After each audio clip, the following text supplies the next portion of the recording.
वक्त पहले की बात है। एक पुराना गांव था जिसमें दो दोस्त रहते थे, रिहान और इस्माइल। रिहान एक निरम दिल, सीधा, सच्चा और इबादत गुजार लड़का था। वो मेहनत मजदूरी करता, सच बोलता और हमेशा हलाल कमाई पर यकीन रखता। उसके वालिद बीमार थे और वही वाहिद कमाने वाला था। दूसरी तरफ इस्माइल चालाक, तेज जबान वाला और थोड़ा सा लालची था। वो हर वक्त शार्ट कट ढूंढता, झूठ बोलता और मौका मिले तो धोखा देने से भी न कतराता। एक दिन दोनों दोस्त जंगल में लकड़ियां काटने गए। रास्ते में रिहान को एक छोटा सा बेग मिला जिसमें सोने के सिक्के थे। रिहान हैरान हुआ।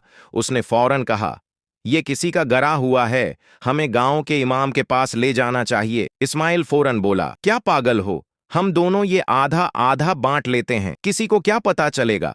रेहान ने सख्ती से इनकार किया, ये हराम की कमाई होगी, अगर हमने अमानत में खियानत की तो अल्लाह के यहाँ क्या मुना दिखाएंगे। इस्माइल गुस्से में आ गया और बोला, तो खुद ले जा, मैं नहीं आता। रेहान बेग लेकर मस्जिद के इमाम के पास गया, ऐलान करवाया और 2 दिन बाद बेग का असल मालिक गांव पहुंचा। उसने खुश होकर रेहान को इनाम दिया, चंद चांदी के सिक्के और बहुत सी दुआएं। इस्माइल दौड़ खड़ा सब देख रहा था। उसके दिल में हसद पैदा हुआ। वो सोचने लगा कि अगर मैं ये बेग रख लेता तो अमीर हो जाता। फिर एक दिन आजमाइश आई। रिहान के वालिद की तबीयत मजीद खराब हो गई। दवा के लिए पैसे कम थे।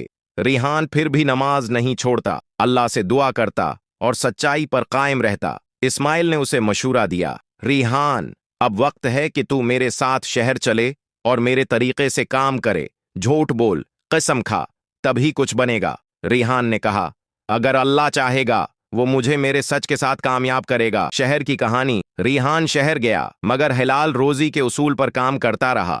उसने एक छोटे दुकानदार के यहाँ मुलाजमत की। वो सच बोलता, ईमानदारी से काम करता और वक्त पर नमाज पढ़ता। चंद हफ्ते बाद दुकान के मालिक को इस पर मुकम्मल भरोसा हो गया। एक दिन मालिक ने कहा, बेटा, मैं बीमार हूं, कुछ दिन तुम ही दुकान संभालो। रेहान ने दुकान संभाली और ईमानदारी से पूरा हिसाब रखा। एक दिन एक गाहक ने दुगने पैसे दे दिए। रेहान ने फौरन लौटा दिए। वो गाहक असल में एक बड़ा ताजिर था जो जानबूझकर दुकानदारों की ईमानदारी को जांचता था। उसने रेहान को अपने यहाँ नौकरी की पेशकश की, अच्छी तनख्वाह और रहाइश के साथ। दूसरी तरफ इस्माइल भी शहर आया मगर उसने झूठी किस्में खाकर अपना कारोबार बढ़ाना शुरू किया। कुछ उरसे बाद उसके खिलाफ शिकायत बढ़ गईं। एक दिन उसकी दुकान पर छापा पड़ा और झूठे वादों, गलत तौलने और धोखाधड़ी पर उसे सजा हुई, जुर्माना और कैद।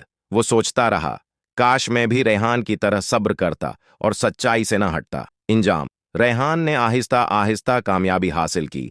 माँ बाप को शहर ले आया, उनका इलाज कराया और एक छोटा मदरसा खोला जहां बच्चों को सच्चाई, नमाज और अखलाक सिखाया जाता था। एक दिन रेहान ने अपने तलबा से कहा, बेटा, हराम का एक नवाला इंसान की सारी दुआ रोक देता है। सच बोलना, सच पर कायम रहना, चाहे दुनिया नाराज हो जाए मगर अल्लाह खुश हो जाए, यही कामयाबी है। सबक, झूठ वक्ती फायदा देता है मगर इंजाम में नुकसान।